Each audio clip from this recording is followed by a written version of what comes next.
Today is the 16th of November 2022, and it's a Wat Marp, a lunar observance day. Today is the 8th lunar day of the 12th lunar month.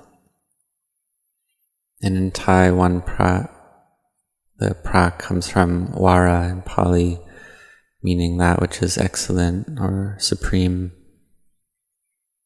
And to make this day an excellent day, we do that with our practice, because it's normal for a day to come and go, for the sun to rise and set. But on these lunar observance days, we set our hearts to do even more goodness and merit than normal. We do activities which make our minds higher and better, to make this day an excellent day, a supreme day. So every 7 days or every 8 days, there's one lunar observance day. We can also set the intention that a Saturday or Sunday or both can be our lunar observance day. We can make those days our excellent days to train and practice, to train our minds in samadhi, peace and collectedness, to cultivate mindfulness, which is very important, to bring our minds to right view. Because we see that we have this faith and belief in the Buddha, which is an important point. We have respect and reverence for the Buddha. We have faith that the Buddha really did know the truth for himself, had the wisdom to completely abandon the defilements of mind, and great wisdom, great compassion, and great purity. He was able to know the way to purity as well. So we start out with faith, but at first we're not able to realize the truth that the Buddha realized for ourselves. So we have effort and we strive in it. And these qualities which bring us to success, the Buddha has taught already: chanda, virya, citta, and vimamsa. This chanda is having effort in the doing of goodness, practicing generosity, or higher than that, we train in virtue and sila. Because in order to train in virtue, one needs to have even more intent, to have even more effort. And then having virtue established, then we have the faith to practice the Dhamma. So when we practice the Dhamma, we practice to know the Dhamma, see and attain to the Dhamma, which is to know the truth, to see the truth, and attain to the truth. So we practice the Dhamma to know and see the Dhamma, and we do this with mindfulness. So we've heard already, or we've read it in the text, that mindfulness is the quality of recollection, and sampajanya is clear awareness. So we cultivate a lot of mindfulness. In the beginning, we have to have khanti, patient endurance, to control the mind. We have to have a lot of patient endurance. So we know that in our lives, before we just live in the world in a normal way, not seeing the drawbacks of an agitated mind. And we felt that it was normal for the mind to think all day long without hardly ceasing, just following likes and dislikes, sometimes laughing, sometimes crying, sometimes happy, sometimes sad. The mind just chaotic and busy, thinking here and there, thinking about the past or future, proliferating all day and night, and then sleeping and waking up and doing it again, thinking a lot, having a lot of agitation and chaos in the mind, even to the point where one's not able to sleep. And there's a lot of people that experience this. So it's good to see the agitated mind, because this is seeing dukkha, seeing suffering, the noble truth of suffering, seeing the mind that's troubled and agitated. And this comes from craving and attachment. But we want no suffering. We want freedom from suffering. just like the fully self-awakened Buddha realized, and all the awakened disciples after him, all the Savakas and Arahants.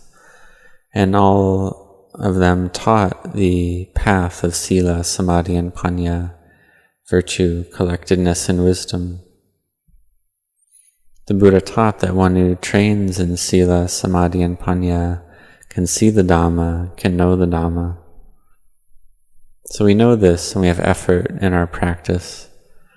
And this quality of motivation, strength of heart, energy of heart is very important. We have the strength and energy of heart to listen to the Dhamma of the great teachers.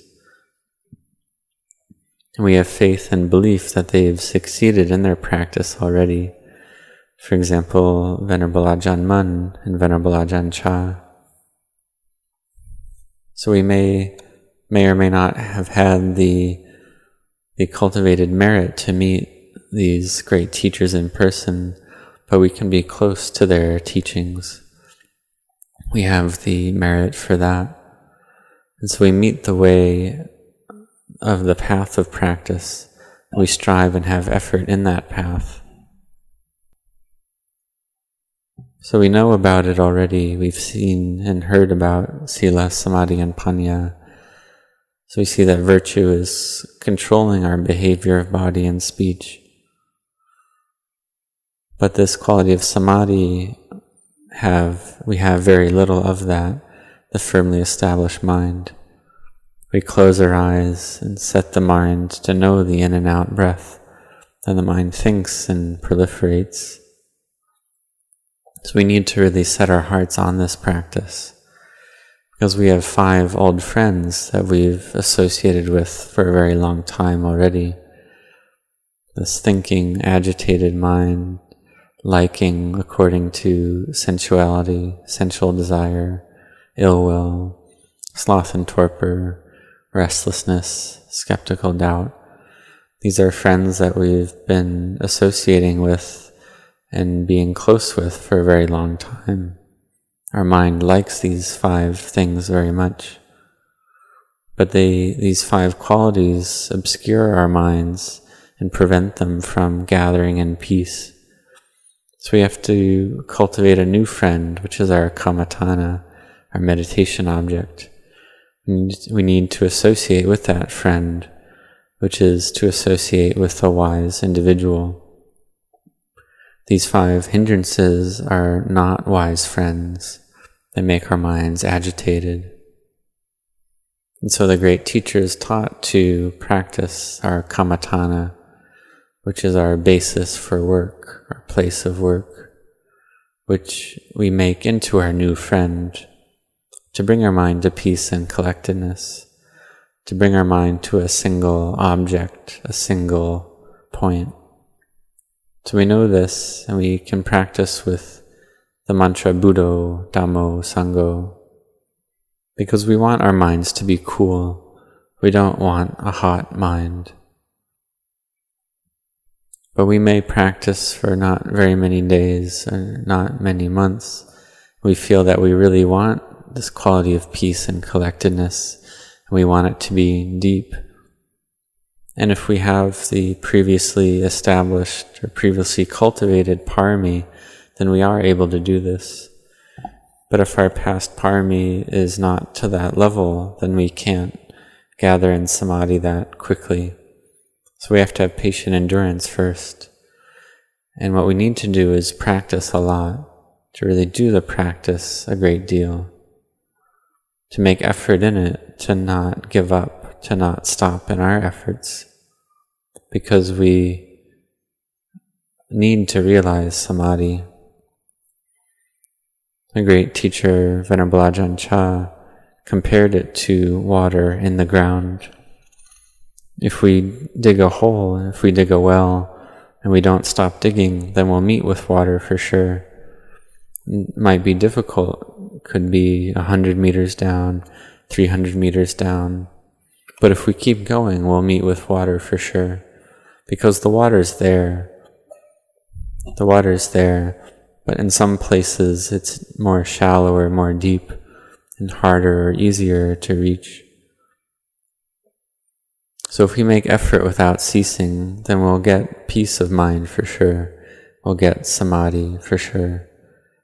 These 5 old friends of the hindrances will exit the mind, and the mind will be with a new friend of Bhutto, of the meditation object, firmly established. So all day long may you do this a lot, cultivate this a lot, to bring the mind to samadhi. So this is something that we should know about. And we see that in a given day we can receive a lot of new information. We need to be careful about this, because if we receive a lot of information, a lot of data, and sometimes it's not necessary, we read a lot or listen to a lot, it can make the mind agitated and troubled. Because all this information we receive, it's all about me and mine, you and yours, all about the self, all about the 5 khandhas of form, feeling, perception, formations, and consciousness. Because just our own 5 khandhas is already a heavy burden that we carry around. So if we start trying to carry around other khandhas, other burdens, we try to carry around the whole world. This is nothing but trouble and agitation for us. This makes our minds not peaceful. Sometimes we do have to know about things, but we know about them and then we put them down. Then we train our minds and cultivate our minds to bring our minds to samadhi. We may sit for 1 hour and only feel peaceful for 10 minutes, but we gradually do this bit by bit. The mind becomes bright and more full and happy. And so we experience this. We can experience rapture, peace, and bliss arising from a peaceful mind. But if we think and proliferate a lot, the mind is just agitated, then the energy of mind will decrease, the strength of mind will decrease. And if we're someone who's a manager or leader, then we can receive a lot of sense impressions, and then we don't have a peaceful mind. Our mind is agitated because we're receiving these moods and sense impressions all day long, then our mind's not peaceful. And so we need to practice regularly, to meditate regularly. If we're at home, we try to practice every day, to sit meditation every day. This is food for our heart. Because we see that physical food, we eat 3 or 4 meals a day. We see that we need to eat this food, or we want to eat this food. But the food for the heart we should eat as well on a daily basis. If we're traveling a far distance, then we can go with our meditation object. Because this is called being a meditation monk or meditation monastic, and also a meditation layperson. So we train the mind like this. One can also use the method of contemplation. It's not just only Bhutto. Because if we only do Bhutto, sometimes the mind is stubborn and resistant. So instead we can contemplate the 4 elements of earth, air, fire, and water. We can separate those elements out and see them disintegrate and degrade. See that they're not self, that they're empty. To see all the 5 aggregates of form, feeling, perception, formations, and consciousness. To see it all as not self, it's all empty. To see all things as empty. Because if we see everything as empty, then the king of death cannot find us. This is what the Buddha taught to Moggaraja, to contemplate everything as empty, and the king of death cannot find you. And he realized full enlightenment based on this. So may you practice consistently and evenly this path of virtue, collectedness, and wisdom, to bring the mind together, to know bit by bit. And in this way faith increases. We have this quality of chanda, or enjoyment, or liking in the practice. We have rapture and fullness of heart arise, and we have effort. Because if we don't have rapture and happiness and fullness of heart in our practice, then we can feel weary in our practice. We practice and the mind's not peaceful, we don't want to do it anymore. So we have to have patient endurance, because we need this quality of samadhi. And when we experience samadhi, then the energy of heart increases. Then the mind becomes firmly established in practicing generosity, virtue, doing the chanting, doing the meditation. But before we reach the point where we have this level of strength of heart, of energy of heart, we rely on our great teachers. We rely on them and their teachings and their support. We practice with their guidance. This helps our faith and energy to increase every day. It's just like a small child growing up with the support of a parent. They gradually increase their ability to take care of themselves. So one has to have effort in this to make one's mindfulness well established, to have energy in this. Because we have this interest to train the mind, and given that we don't miss any sessions, and if we practice consistently like this, then in no long time we can reach samadhi. We use the meditation object of recollecting the Buddha. Sometimes we might wonder what meditation object is appropriate for our personality type. But we see that all of us are ones who have faith in the Buddha, and therefore recollecting the Buddha is appropriate for all of our personality types. So may you have effort and perseverance in this, and strive. Whether walking or sitting meditation, may you have effort in that, to not miss out on it.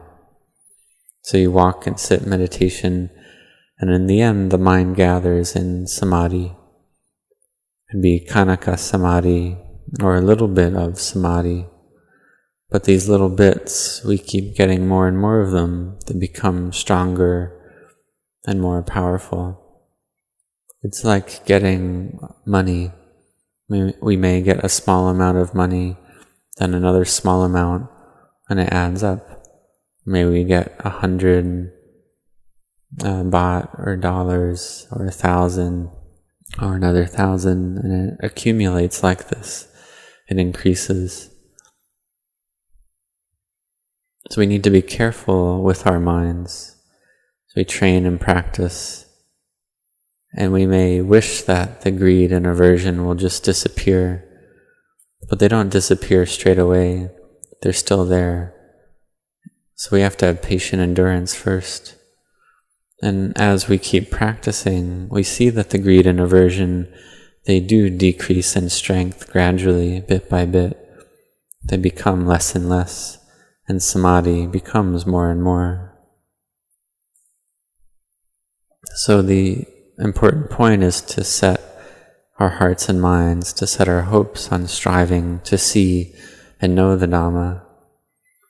Because we see that this practice of virtue and generosity, it is the way to know the Dhamma. So we bring our minds to peace and collectedness. And we really want to know, what is seeing the Dhamma like? What is it like to know and realize the Dhamma? So we practice and train and meditate. In the end, wisdom arises, knowledge arises. We see that everything is not self. We see that everything merely arises and ceases, that all conditioned formations are a heap of suffering. We see this clearly. Knowledge arises in the mind. We see that everything is arising and ceasing, that really there's nothing there in truth, that in the world there's only arising and ceasing. There's just aging, getting sick, and dying. We see this clearly. The faith in the Buddha arises, becomes strong. We see that all things in the world lack meaning. there's no meaning to any of them. We see the Dhamma. Our faith in the triple gem is strong, and the triple gem is complete in the mind. So in the beginning, we bring our faith to be firm and well established like this. We have effort, bring the mind to happiness and fullness, which is a happiness and fullness that we've never known before, unlike anything we've ever experienced. This is the fruit of Dhamma practice. So we practice to train the mind, to give rise to faith, to strive and have effort, to give rise to wisdom, to understand all conditioned formations. So may you all set your hearts on this.